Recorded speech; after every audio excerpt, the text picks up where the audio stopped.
Good evening, and welcome to the Caring View, the online social care chat show available on YouTube, LinkedIn, Facebook. We have our podcast on all of our various podcasting sites. Go and give us a follow. I think you can follow and subscribe to us on Spotify now, I've seen, and subscribe to us on YouTube. That would be grand. Before we get started, the views tonight are of our own and not our respective companies, blah, blah, blah, blah, blah. And I think that's about it for housekeeping. Don't forget to send your comments, any stories, anything like that you want us to discuss tonight. Pop them into the comment section. That's absolutely fine. I'm also looking for some jokes. Want to do a bit of stand-up at Care Sector's Got Talent. We'll get into that in a little bit in a while. But I just want to say hello, Mark. How are you? Yes, not too bad, thank you. How are you? My house, Mark.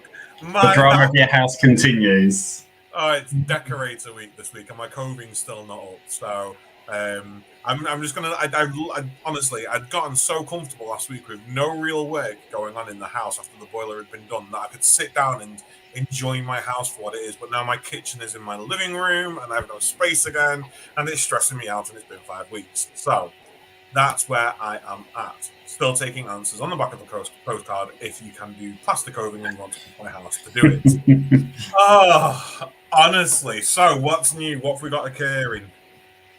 Not much in the world of social care that's new. Obviously, we've got UK Care Week coming up very soon. So looking forward to that. Obviously, we'll be speaking on day one, although between us, we'll be speaking across various time slots. I'm looking forward to our conversation. It's all around...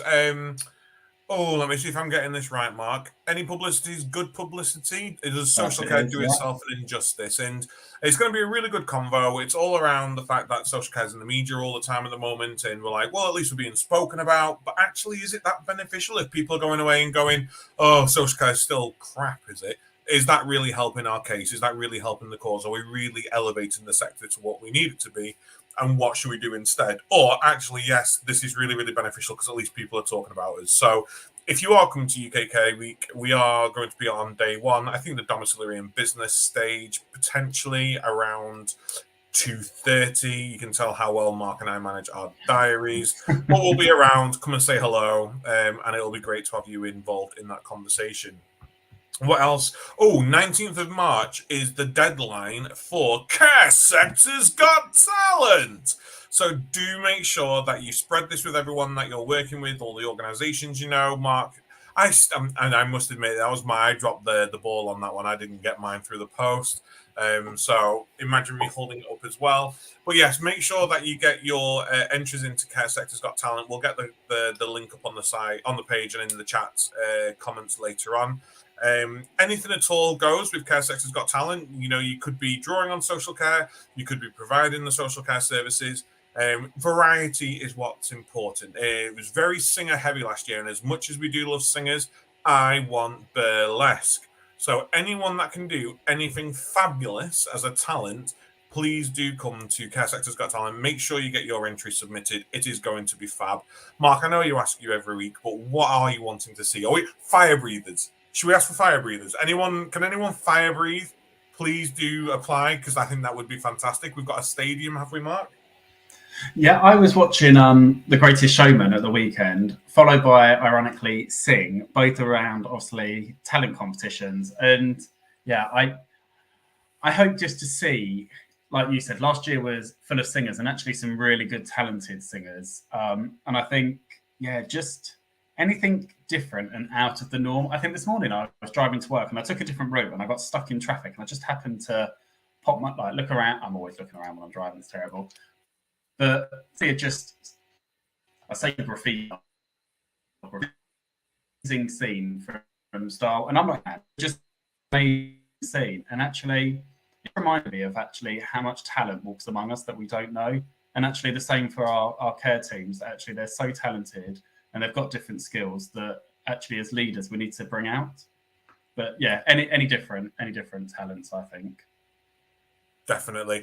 And if you are a singer, I'm not going to try and put you off. What about cabaret? Do a bit of cabaret for us instead of just, singing your old Celine Dion's and your Whitney Houstons and your Lewis Capaldi's and all of that. Come and give us a little bit of cabaret. Give us a bit of theatre. We love a bit of theatre. It'll be quite fun. So those are the two major events that we've got coming up. Yes. We are going to be at the Health Plus Care show as well in April, but we've got plenty of time running up to that one. There's a couple of conversations that we're going to have coming up, and then I think if anyone's watching, anyone's listening, you've got any thoughts on this, I want to talk about gatekeeping knowledge as well at some point on the show. Do we have a right in social care to gatekeep our knowledge? Should it just be within certain sects within the sector, or actually should we be more inclusive of people who are living in care and people who don't have anything to do with social care? You know, can we learn things from beyond? And I just want to, I don't know, it's something that's been nagging at me recently, and I just think it's something we should be talking about. Gatekeeping in general. Does anyone have a right to gatekeep? Yeah, no, I think that's a really good subject. So if there is anybody listening live or on catch up that wants to join us for that conversation, please do get in touch with either Adam and I on Twitter or LinkedIn. And yeah, please do feel free to join us to have that discussion. Yeah, I mean, we're not about gatekeeping here. We give everything away for free. You know, www.thecaringview.co.uk. All our resources on there are free. Our podcast is free. Our chat show is free. Getting in touch with us is free. You know, there's no sort of hiding away. We've got a Facebook group which we manage, which we've actually unbranded from the Caring View now because we want it to be for everyone and not of the Caring View. So we're not really about gatekeeping here, but it'd be interesting to hear from others. So, Mark, what are we discussing tonight? Yes, so tonight we are discussing young and unpaid carers. So we are joined by Katie, Claire, and Sabina. Good evening, all. How are you? Hiya. Good. Thank you very much for joining us. We unfortunately did have an unpaid carer who's had to drop out just due to caring commitments. So I just wanted to caveat at the beginning of the show that actually we've said to our guests tonight that actually they're very kindly given their time, and it might be that they just need to pop off due to personal commitments and bits and pieces throughout the show, just in case anybody wonders why people's cameras go black or they disappear for a few moments. So just to introduce you all, are you able to just let us know who you are, a little bit about you, what your role is or your organisation? Katie, we'll come to you first. Hi, so thank you very much for having me on. It's lovely to be here this evening. I'll just caveat that I've got COVID at the moment, as has my husband, who's really quite poorly. So yeah, if I disappear off, that's why it is. So I'm an unpaid carer to my husband who's got a form of motor neuron disease, and I worked out a little while ago that actually I've been an unpaid carer since I was 5, so a good 45 years now, but obviously didn't identify as an unpaid carer for many of those years. I also look after my mum, who's getting increasingly frail and needs a bit more help. She lives in her own home though, so I do a different sort of caring there. And then I also, in any of my spare time, run the We Care campaign, which is a campaign I set up for unpaid carers in 2018. And we're partnered now with Oxfam. Thank you very much. And listening to you talk about obviously being a carer from the age of 5 is something that Adam and I want to discuss later on in the show. Claire, good evening. Good evening. I've been an unpaid carer for the last 32 years. I deliver nursing level care for my daughter who sustained a hypoxic brain injury a few hours after she was born. And she has exceptionally complex needs. I also am a founding member of the Labour Carers Group, and we're working towards developing a manifesto looking towards the next election, because we figure that there's so many of us carers that we could be a massive political force if we could actually find the time and energy to harness our forces. Yeah, no, definitely. And we'll touch base on that later so that we can learn more. And Sabina. Yeah, hi. Thanks for having me this evening. I'm Sabina North. I'm CEO of BC Young Carers, and we're a charity based in Oxfordshire that supports young carers aged between 8 and 17 years old. I've also got experience of the caring role as well. My mum's got Huntington's disease, and that's along my side of the family. So I also have that experience there as well. Thank you very much. So I suppose to kick off the show tonight, I guess it's good to kind of go back to basics. So are you able to describe to me what it means to be an unpaid carer. I think if we go round, because I think all of us will have a different view on what an unpaid carer is. Katie, we'll come back to you to begin with, and then Claire, I'll come to you, and then Sabina to you after. Well, yeah, it's rather. It's providing help for somebody else, isn't it? That to live their life, so that they can function and are able to contribute to society in the way that they need to. So I think that's an important part. First of all, I think what happens is that you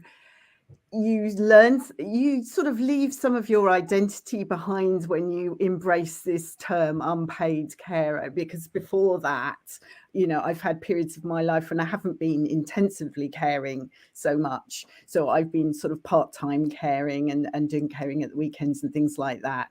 And before that, I was a secondary school teacher. So I think if anybody ever asked me what I was, I would have said, well, I'm a geography teacher. So it's really interesting that now, I identify myself as an unpaid carer. So I'm doing all of the things that you would imagine that I'd be doing, sort of sorting out drugs and prescriptions and meals and cleaning the gutters because there isn't anybody else that does that at home, all of those jobs that you suddenly have to take on, as well as being an advocate and just campaigning and fighting for absolutely every resource that you need. So that's really where I am at the moment, I think. Thank you very much. And I think we'll come and talk about the fighting for the resources and the funding and everything, because I think that's a big part of obviously what you do. It's a lot kind of when I'm kind of on Twitter and LinkedIn, I kind of see it a lot. Claire, what does an unpaid carer mean to you? It's a lot of juggling. In a former life, my daughter was the fourth of our daughters. We have five altogether. And prior to her birth, I had been caring for both of my parents who had cancer. But my career was that in political journalism. I used to be a political journalist for an Australian documentary series. And I used to dabble in acting as well. So it seems a lifetime ago. In fact, a couple of years ago, I had my 60th birthday, and I suddenly realized I was getting old. My life seemed to change at the age of 31. I was a young woman doing everything, had a great career, and I still felt young despite being constantly exhausted with caring. And it just dawned on me that literally half of my life has been caring, and at an incredibly intense level. I had no help from for the first 20 years of my daughter's life, and it was only because I fought a legal suit that we have now got 24/7 nursing care. In theory, we don't, because of the nursing shortages, we don't have that. But it's a great joy. It is a huge joy, which is then shredded from, sort of half of the day is devoted to the joy of having your wonderful daughter and all the love you can give and all of the energy you can put into that. And then, as Katie said, fighting. I mean, I'm almost savage. 30 years of fighting. I don't think I'm fit for society anymore. It's the one that they let me out. Thank you very much. And last but not least, Sabina, what is it to you? What is an unpaid carer? And also, obviously, you represent young carers. So what is it to be a young carer? It's a loss of childhood. It's a loss of identity. It's a loss of what you don't know, really. A lot of our young carers do not know what they're missing out on because that's all they've known. They're more likely not to do well at school. They're more likely to get into trouble because they're going to school tired because they've had the caring responsibility, either for a sibling or parent. So their lack of sleep, their clothes, they're ironing them, they're cooking and cleaning so that they don't come, amazingly presented to school. So they're bullied. It's just really, really hard. And they do it all because they love the person that they're caring for. And also, a lot of them know no different. It's all they've known. I mean, I just want to say a huge hats off to everyone, because I can't put myself in that position. That, I've helped care for my nan at times, and I don't get paid for that, but it's not my life. And I think, there's a number of things I want to ask, but I just want to go to something that Katie had said, and also that Claire had said. So Katie, you'd said you've been a carer since you were 5, and Claire, you were talking about how, as numbers, there really should be this sort of formidable force now to really go and try and change how things go. In a report that I've been writing, I've been looking into unpaid carers and the sort of demands of it. I was absolutely horrified to find that at any one point, this was in the 2021-22 census report released in January, that at any one time there are 5 million people aged 5 or over who are providing a form of unpaid care in this country. And first off, I was shocked. I had goosebumps now. 5 and over are part of this 5 million. And then you think to yourself, well, actually, social care employ 1.6 million people.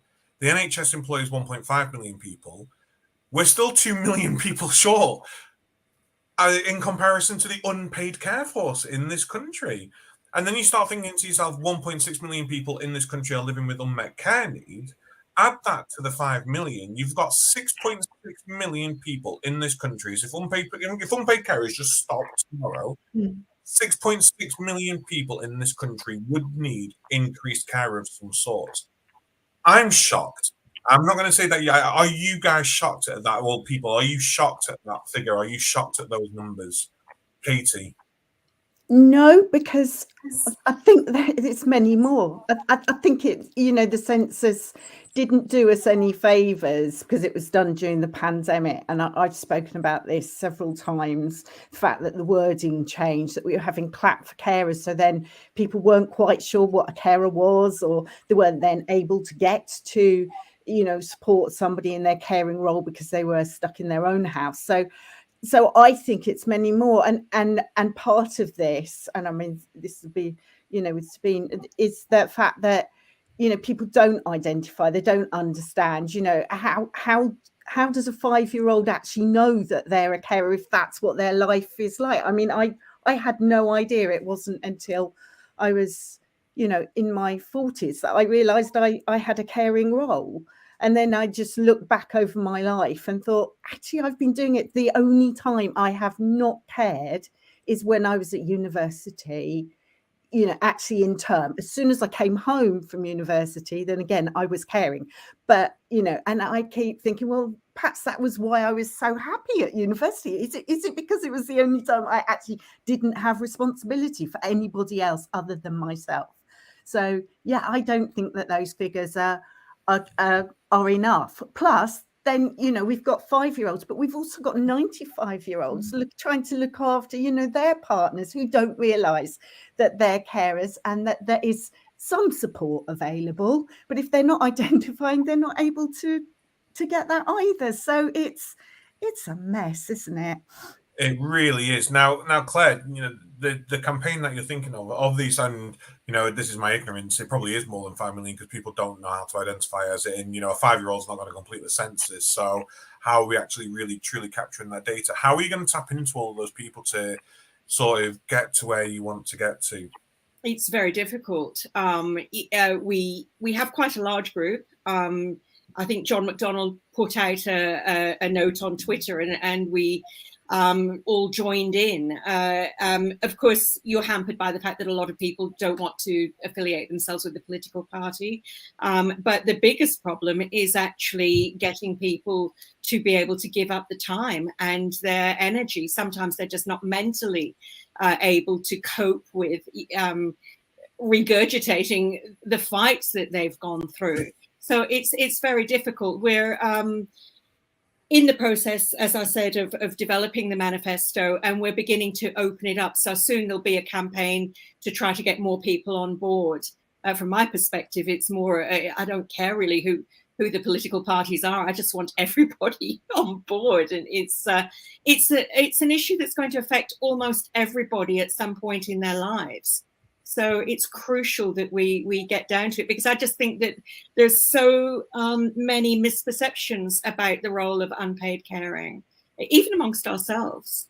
Yeah, and it's not like we're talking about the train service here or importing food goods. You know, if the Tories want to increase the prices so they can all go shop at Waitrose while the rest of us have to, rely on yellow sticker foods, fine. But this is people, this is life, and it's going to apply to all of us. So it really is an all-party sort of approach that's required now, isn't it? Put your differences aside, stop cheering like baboons, and let's just fix the country for people. Because, I was reading an article this weekend, and it was 33 migrants drowned off the coast of Italy.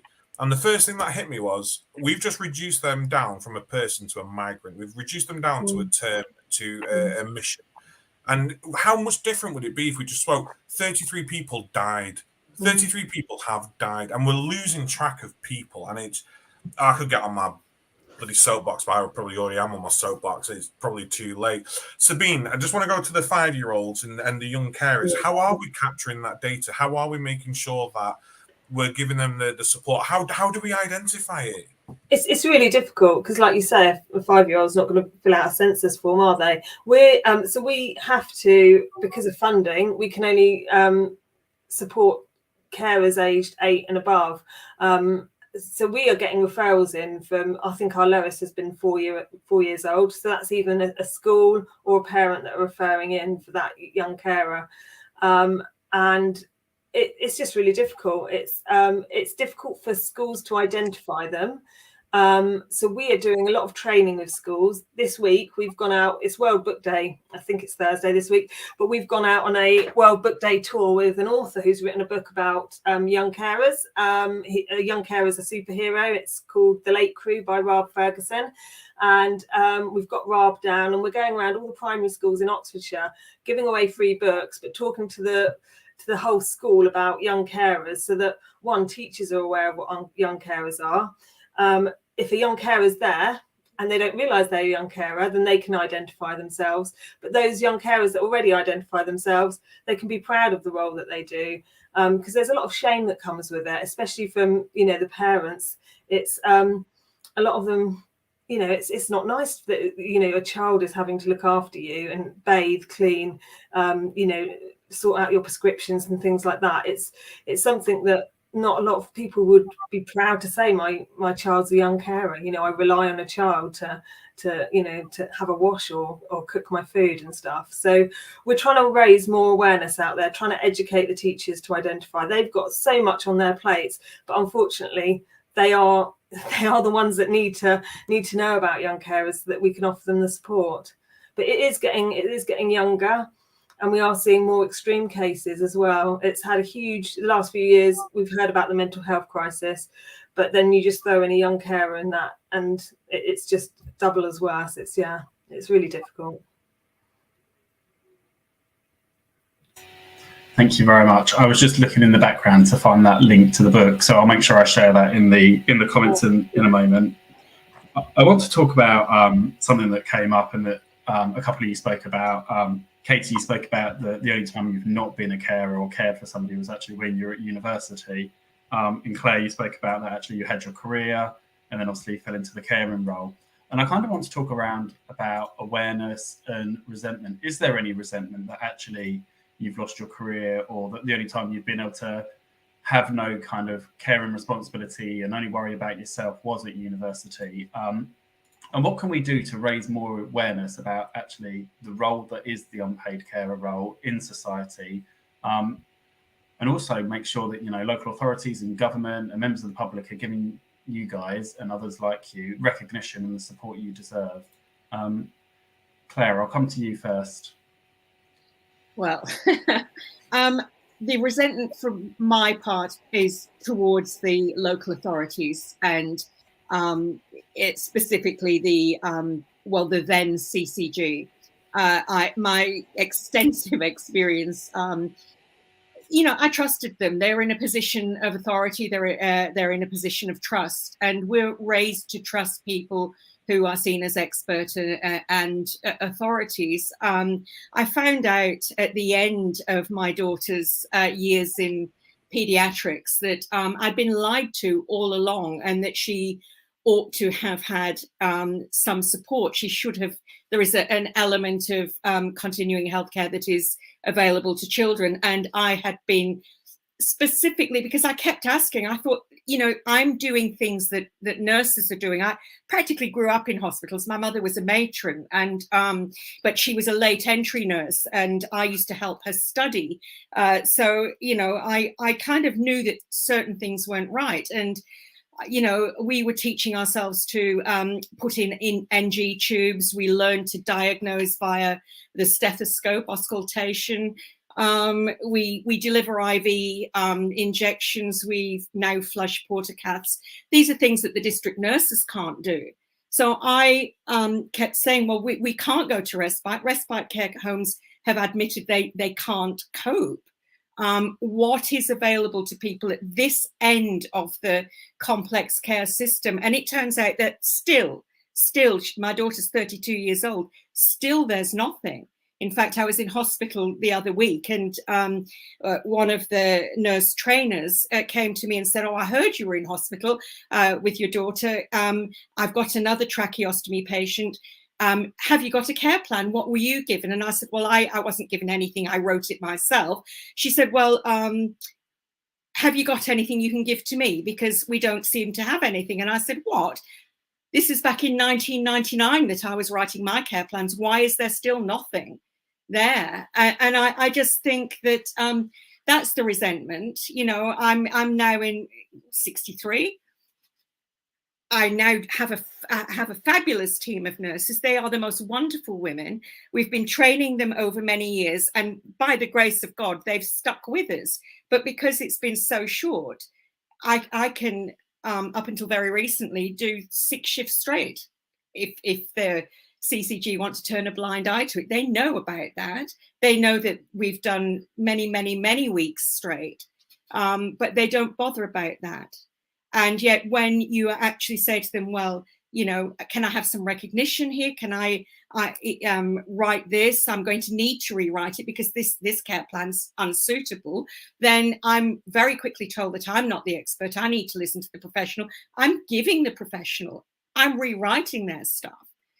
So it's very hard to maintain an even temperament when you have these people in authority over you, and yet they're riding on your shoulders. So there's my resentment.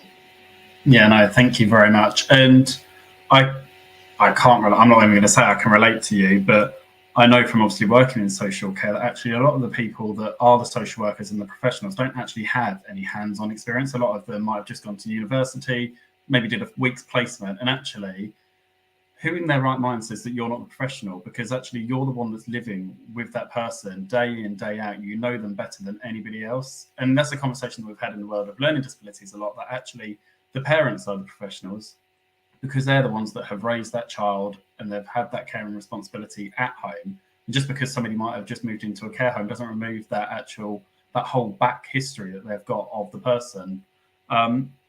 It doesn't surprise me, unfortunately, with the CCG and where we go with that. I have no idea. Do you feel that there's no complex care? Because obviously the situation that you described is probably very common, that there is no care. So actually you end up doing it yourself. And then that issue disappears from the NHS or from the CCG, and they just allow you to do it because actually they can tick it off their list. Do you feel that that's... Very much so. I'm fighting a legal case at the moment where I'm trying to get them to pay carers like me, people who can't return to work, at the same rate that of the professional that I'm replacing. It's a real bugbear for me because, you know, you see the knock-on effect, like Sabina said, you know, young carers, they give over their lives. And my daughter has 4 sisters, all of whom have been affected. Some of them, one of them is younger, 3 of them are older, and they have all had their schooling, their university years, their adult lives impacted. And on one level, I'm very lucky because I know that when I die, my daughter is going to be cared for by her wonderful sisters. But that is also, I've got to fight for them to make sure that their life isn't like mine, and so that they don't have to give up 50% of their income. I was the highest paid member of my family, but because I had some understanding of respiratory issues and nursing background, I was the one that gave up my job. So I think that's really important, and I really think that could be part of the answer to social care. If you do pay unpaid carers a proper wage equal to the professional they're replacing, then I think that mitigates not only the stresses that they incur from that enormous work. Like, for instance, nurses on our team are not supposed to work for more than 2 days, nor 2 12-hour shifts in a row, because it's such emotionally and intellectually, physically intense work. But there's no such protections for unpaid carers. A good wage mitigates that. It goes some way to alleviating those stresses. It also then, if somebody thought, well, I'm going to get paid at a fair rate, I can give up my job. So not everybody, but some people. And then you've got more money flowing into the economy. For me, it's a no-brainer. It's the obvious partial solution. Yeah, and I guess as an unpaid carer, you don't want to leave your loved one vulnerable and relying on the NHS to pick up the pieces, because actually the detriment that's going to have to their health, their well-being and everything else. Absolutely. And Katie, over to you. Did you feel any resentment? Obviously, you went to university, so you then had that period of time, presumably for a couple of years, where you had, other than obviously going home, where you had no care and responsibilities. Was there any part of you that thought, actually, I want to go and get a career or a job and not go back to that life? Or did you naturally just go back because obviously you felt that you needed to? Yeah, well, again, I didn't realise that I was caring during that whole period of time. It wasn't until much later. So I don't resent any of that.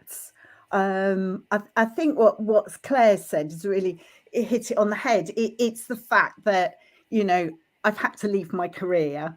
And when you get £69.70p a week, there's something that says you're not even getting £10 a day, are you, for doing the thing that you're doing? And so that's the only sort of tiny bit of resentment I have, because obviously I love my husband to bits and I do whatever is needed for him and my mum and whoever else I probably end up caring for in my life. So yeah, so there isn't that. But also being a geography teacher and having had the experiences that I've had have made me the campaigner that I am now. And so I would have had to have gone through all of that to get to this point and then be able to do what I'm doing. So yeah, I don't want to sound like a bit of like Pollyanna, and sort of like, this is always good in something, but there's a reason my life's been like this. And so yeah, and so it's embracing it. And I once gave a talk about the fact that it was that I might be living my plan B, but plan B didn't have to be shit. It could be wonderful and different. So, I think I think you're right. Everything happens for a reason. It's obviously brought you into this point and actually using your voice for good to actually campaign for other people. I think I knew the income was obviously £69.70, but I think when you said it just kind of hits home of actually how low that is. And Adam, I saw your face when she said it. I didn't know if you were going to jump in or not at that time. I used to earn £150 a day, it would be more now, but so that difference is colossal. The more I listen and the more I learn about this, the more it absolutely boils my pee, because I just can't understand how we have a system that's so easily, and I'm not making this about politics, and I don't want people to come for me in the comments and try and cancel me, but I've got personal experience with people who receive benefits, should we call them, and I know full well that money is not best spent because it's not rehabilitating them and it's not enabling them to live a most productive life. It's not being spent and it's not being monetized in the best way. And we have people like yourselves who are eager members of society, wanting to be able to contribute, wanting to live your life through no fault of your own or looking after somebody else. And you get 69 quid a week. Like, it's absolutely, you can't even fill a car up for that nowadays, most probably, on most vehicles. You know, and we have the government talk about universal income, which is fine, but I can work. I'm not caring for somebody. I don't need universal income. Why don't they start introducing a universal income for all unpaid carers? So actually, each month you get a minimum 1,500 quid or whatever it is they propose a month. You get that money as an unpaid carer, period, full stop.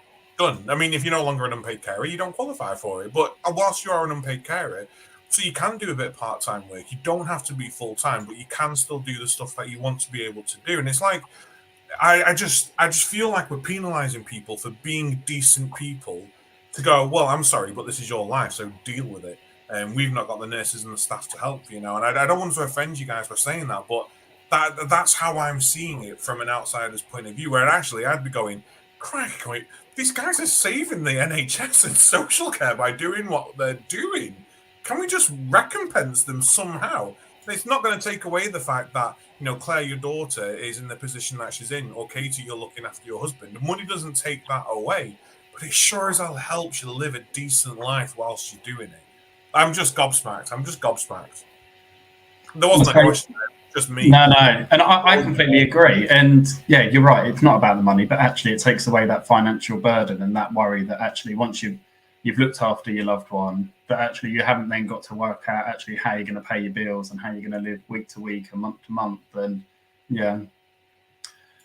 Sabina, I wanted to speak to you around young carers and what kind of support is available for them, either from local authorities, from local charities like yourself, or government themselves. Is there any support? Is it kind of patchy? Yeah, so so I can tell you about the support we give. My frustration is a bit similar to Claire with the local authorities, but I'll come on to that in a moment.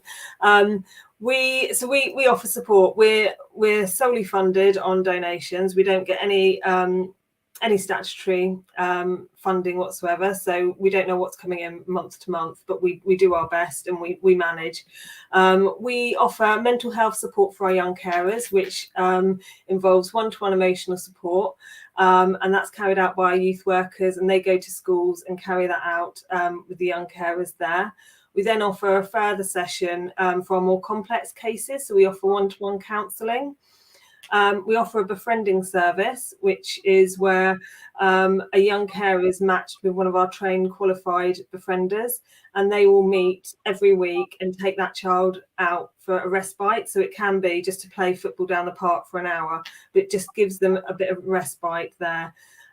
We also offer mindfulness movement, which is wellbeing and yoga program that we have in our primary schools to teach our young carers preventative measures and how to deal with their mental health concerns. So trying to get in there early to teach them how to cope. We also offer a program of respite activities that run throughout the school holidays. And that can be, it's basically letting a young carer be a child for the day. So what other children do. So it can be taking them out to Thorpe Park for the day, taking them down to the beach or going on a theatre trip, something like that. And we have a program of activities for them to take part in. And then we do training. So we do first aid training, relaxation, cookery, nutrition, which we all try and make them fun, but really it's teaching them the key life skills. They're normally the first person there to administer first aid. They need to know the cookery and nutrition because they're normally either cooking for the rest of their family or cooking for themselves. It's just helping them deal with their caring role. And then we've got a 13 plus group, which is fantastic. We found teenagers really hard to engage with, so we gave it over to them, and that's very much a user-led youth group now that meets every month, and it lets them be teenagers with other children, other teenagers that are in the same position as they are in. So they build friendships with other young carers. We've also got a youth panel, which is a group of proactive young carers that engage with us and help form our policies, agendas and activities and give feedback to our charity. So we do all that, and we do it all on a shoestring. And we've got, like I say, we don't get any funding from statutory people there, but we are trying to work with them. So at the moment I'm working with Oxfordshire County Council, who has the statutory requirement. If you go on their website and you look up young carers, it takes you to a charity that doesn't exist anymore. If you try phoning them up, some of our staff have young carers, and as an experiment we tried phoning them up to register a young carer, which they are meant to do, and you get through to a phone line and you press the option for young carers and it goes through to a person that says we haven't got that service. So they're getting funding for doing something they're not supplying to the young carers. So it's really, really frustrating. I'm now working with them on their unpaid carers strategy to try and incorporate young carers in there. And for me, it has to be more than just a document, more than a tick box, because we really do need this help now. We've got over 700 young carers registered with us, and we're in the process of expanding to be county-wide. So we're thinking it's going to at least double that number. But already we've got waiting lists. We've got all our activities are always fully booked, and young carers are missing out. So we really do need action now. So it's difficult. It's really difficult, and it's different to each county. If you go down to Hampshire, if you go down to Berkshire, they're very much well supported by the councils and district councils there. So it just seems like a lottery. I'm going to be controversial again now. I'm going to be controversial. I've got. It's going to be one of these evenings, and Mark's going to ball at me after the show. I can just feel it. I don't understand why we, as a nation, allow charities to fill the gap. And this is not trying to do you out of a job, Sabina. I'm not. I'd love to be out of a job, honestly. Someone asked me what my aim was to be that we didn't need young carers, that we didn't need a charity to fill in. It'd be fantastic. I'd happily be out of a job. So, yeah. I just think and this is just the way my brain works. Maybe I'm a bit of a Robin Hood. Maybe that's just who I am. If we've got charities and people are freely giving money to charity to sort of fix the problem, then realistically, if people are wanting to give the money, why don't we just tax everyone? Why don't we just, and I know it sounds awful and I know it's involuntary to a lot of people, but we need to fix the country. We need to fix these situations. I know we need to look on return of investments and the fact that, not being able to discharge from hospital is costing the NHS nearly £1 billion a year. I get that, but I also get that the Tories destroyed 44 hospitals, whatever it was, and got rid of 13,000 beds across the country. You can't give with one and take with the other. There has to be some logical solutions now moving forward about how we actually fix this, because otherwise we'll probably do a catch-up show in 10 years' time and things will have gotten progressively worse. Nothing will have changed. And not through your guys' effort. I don't know why I'm using a gendered term tonight, guys. I never say guys. They're your people's efforts and everything like that. But nothing will ever change. And the government changes so often that unless we have that all-party approach, nothing is going to... I can't figure it out. I'm from a social care background, and I try and figure out social care funding all the time. How can we give more to the sector? How can we make sure that there's more to pay for the care that we need? So I suppose what I want to go into really now is solutions. How can we come up with things? What needs to change now moving forwards for people to really start benefiting from this? Be it additional charity, be it additional funding, whatever. What does the government need to do now? What are some of the solutions that we can see? Claire, I'm going to come to you first, mainly because I know you've got this campaign that's starting off, and I just want to hear from the experts, because you are the experts. I know we talk about the nurses and the politicians, and you're living this. You are going through this day in, day out. As far as I'm aware, and as far as I'm concerned, you are the 100% experts in this. So, as the experts, how do we fix it? What do you need? Well, I'm no economist, far from it. But I mean, obviously, tax is going to be. Neither are the people in the government, Claire. Don't worry about that. They screwed up the economy last year, so don't let that put you down. I absolutely couldn't agree more. We've got to tax, but we can't keep taking from the lower echelons of the wage brackets. It's just a nonsense what's going on here. And there is so much propaganda against people, even unpaid carers. I see people in our groups on Twitter and we're being called benefits scroungers, and I if I see anyone being, I just say, well, you come and do a week here and we'll run you into the ground, because you have no idea. I think that we need to obviously rebrand social care, the image. I don't think people have a clue what skills are required, and the level of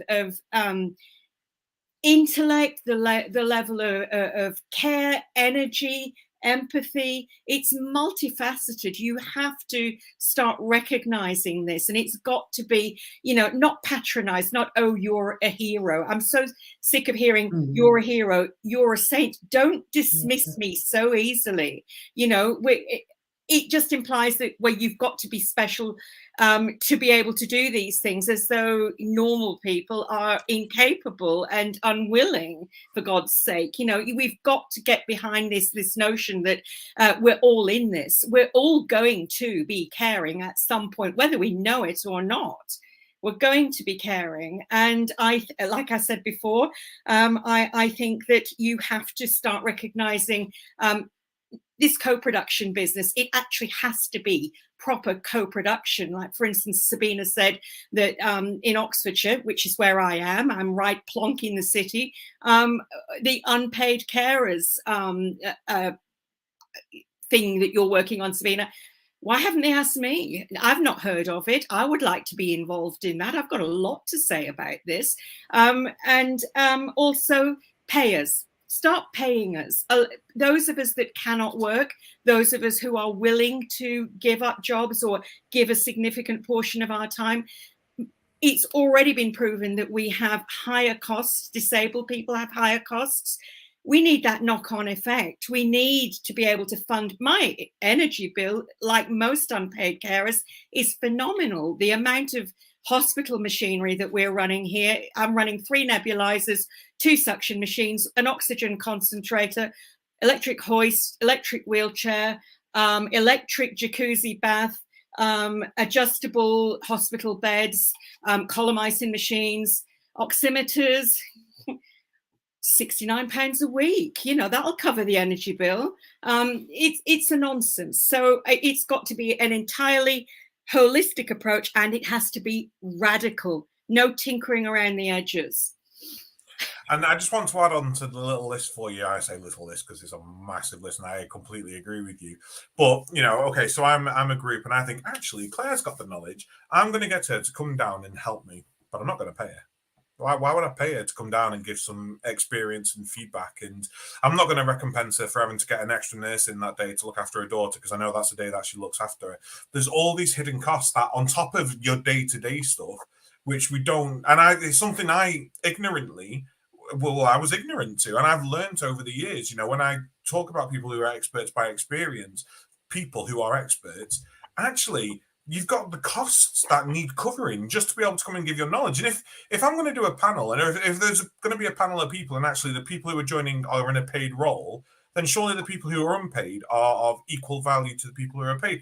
I know that's a lot of paid. Piece of pickle pecker. It's like a tongue twister, but it's just super important. I think you're spot on. And Katie, you've been doing this since you're 5, so you've had plenty of time to think about what needs to happen. Yeah, and I say plenty of time, like the last sort of 20 years. I don't want to, presume your age or anything like that. I didn't mean that as like sort of age. No, I know what you mean. But 5 years old, it was long ago for me.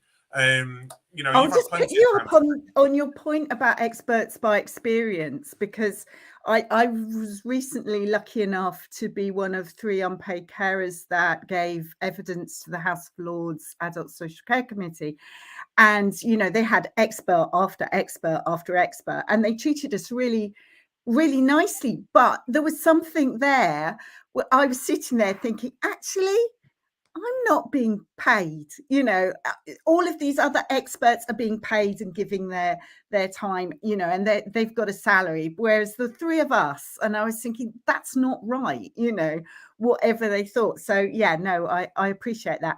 In terms of sorting out the, social care, whether that, paid or unpaid, I think there's the conversations that are going on in America at the moment about the care infrastructure are really, really important, about the fact that, we've got this sort of, people say, whether it's a backbone or whatever it is, but the bridges, the tunnels, all of the roadways that social care really is impacting.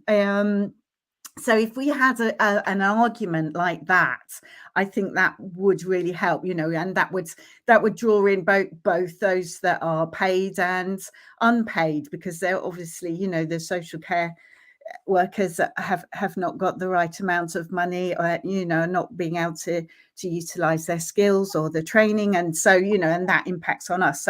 So there's that thing first of all, and I know that that's sort of being researched, and there's some academic polling going on about that at the moment. Sabina talked about the Oxfordshire carer strategy, the unpaid carer strategy that Claire would really like to be on. And one of the things that We Care campaign has been, the reason I set up We Care campaign was for a national carer strategy, because it got ditched in 2017. And I was livid, absolutely livid, because I'd spent time writing, with very little free time, 45 minutes. I'd written down everything that I thought should be in a national care strategy, and then it got kicked to the long grass. And what I've seen, in the time that we've been campaigning for a national care strategy, is that then individual areas have their own care strategies. And some of them are really dire. Some of them have not been co-produced. Some of them are better than others. There are some good ones out there, but it's a lottery as to where you live, what support you're getting or receiving from your local authority or your unitary authority, or, from your devolved area. So, we've got to have something top down, national, that actually lays a marker, to be honest. And within that, there would be the support. Within that, there would be, carers' finances and benefits. Within that, there'd be about carers' breaks, because there's a better care fund where this money's supposed to have gone to, but I don't know any carer that has actually had a break. So, and the number of carers that we meet, I'm sure Claire meets many more, and so, if you're not meeting carers that are having breaks, well, where has this money gone? So, yeah, that's what I would say, so I hang everything on a really good national carer strategy. I mean, if only we had 42 ICBs around the country which could have an unpaid carer voice on the boards to make these decisions. If only something like that existed. Oh, if only. Sabina, I know things are different for our younger people in society. So what things do you think need to happen to bring this change now to support them? And I'm saying this, Mark knows I'm an emotional person, but it's absolutely breaking my heart thinking of 4 and 5 year olds going through. This isn't a pity. This isn't me going, they don't want to. Yeah, breaking. I mean, I whenever we go out and pitch for corporate partnerships, we just tell the stories, and then people are there crying. We're like, but we do have fun. It's not, we're trying to convince them there is, but it is a really sad story. What do I think the how to solve it? It is definitely more taxation on the 1%. I think you can do that easily with the Amazon, the Facebooks. It just makes sense. Why they're not doing that, I don't know. But also, I think we need to, and I can't believe I'm having to say this, I think we need to prioritise humans. Where the funding goes for the council, where the government gives their funding, to prioritise humans, to prioritise adults and prioritise children. And I say that because the funding that some other charities I know received in COVID times, I know a lot of other charities that don't deal with the human side of things got a lot of the council's money, whereas the children's charities and adult charities didn't get anywhere near. So I think we need to, what are we going to do? We're here because we care. I do my job. I don't do it for the fantastic salary. I do it because I care and I think I can make a difference. It's the same with Claire and Katie. They do it because they love their daughter, their husband. And what are we going to do? We can't strike, can we? We can't do what the nurses are doing. So they have literally got us over a barrel, and we do need a change.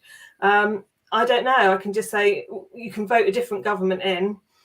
Honestly, my partner would love that answer, because he will always say to me, Adam, you can blame the government, but really we blame the people who voted them in. Yeah.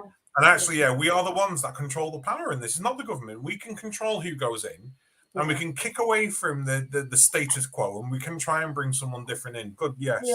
So we also, I mean, we're part of an alliance of young carer charities in the country, and we are trying to make progress with the young carer strategy there. We've had Ed Davey, leader of the Lib Dems, come and do a Zoom call with our young carers, because one, he was a young carer and his story is amazing. Young carers don't always come from underprivileged backgrounds. They can be like him, who came from a privileged background, and his mum passed away. He had to, he was her carer for a long time, and now his daughter is a young carer. So he's got a fantastic story there, and I know he's behind some of the caring strategies that we're seeing at the moment. But we've got these ideas, and we have got the politicians there. It's just getting the right ones in power in the nicest possible way, not to be too political. But our government hasn't got a good form for the caring strategy there. No. And just to touch on the sort of taxation one last time, so I do apologise anyone who is listening who's got over £5 million in assets, but over 73% of people in this country are in favour of a 2% tax on a wealth of 5 million or above. Why the hell are we not doing it? Less people voted to leave the EU, and we bolted to that door. We bolted. 73% are in favour of taxing 5 million or above, 2% extra. Do it. If we're in support of it, let's just do it. Mark, I'm going to hand over to you before, I don't know, I get the Richies after us. No, thank you. I was listening to someone who said about prioritising humans, and I did have a question, and then I saw the time, and I was like, oh gosh, we've only got a few minutes left. So something popped into my head when you said about prioritising humans, and it was robots and digital care.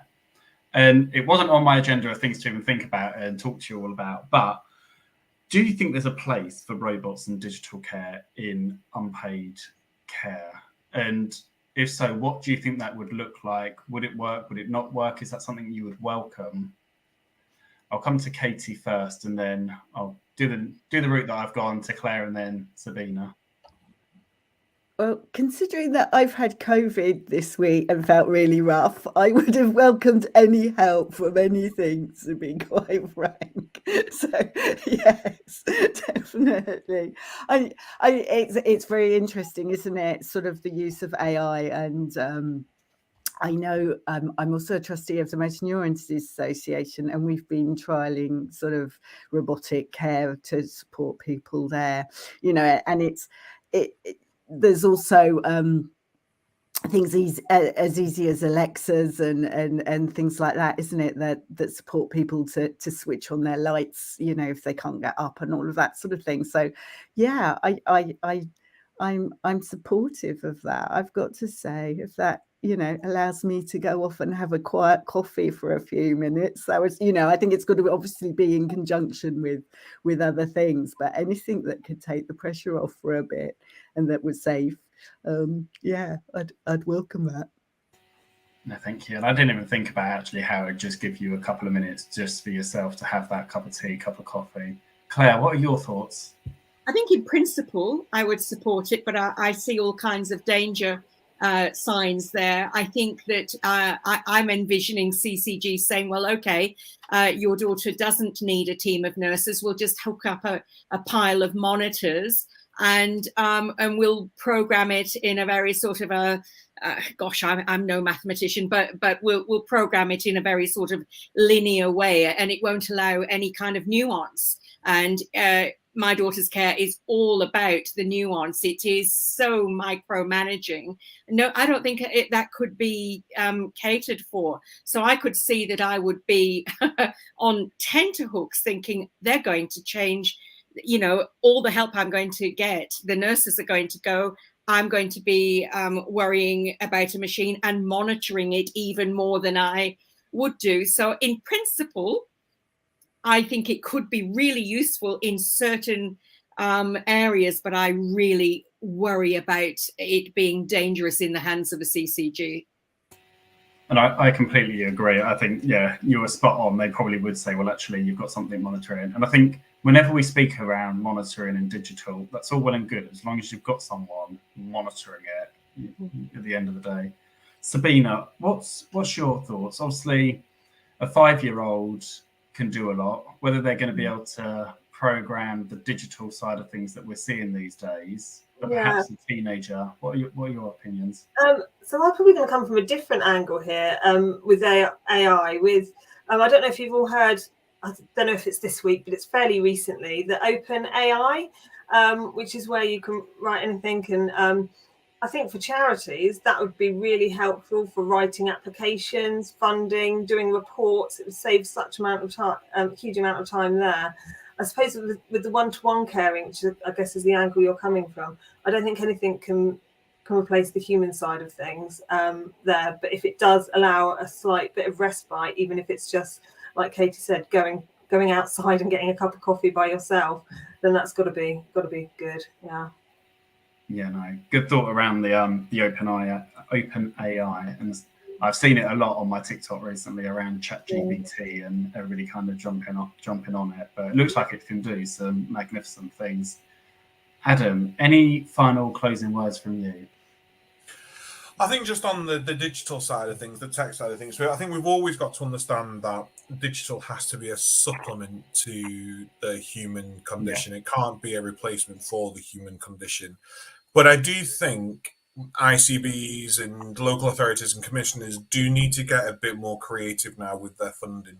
Because I'd be looking at, say, Claire or Katie and thinking, right, full-time unpaid carer, I'd be going, we know what the needs are of the person you're supporting. We know what their needs are. What are your needs? What would make it easier for you? So would that be, I don't know, a programmable robot Hoover? Would it be a smart camera to go on your front doorbell so that you're not having to rush away from your loved one's bedside, and actually you can just answer the doorbell from there? And we'll fund that. We'll give you it.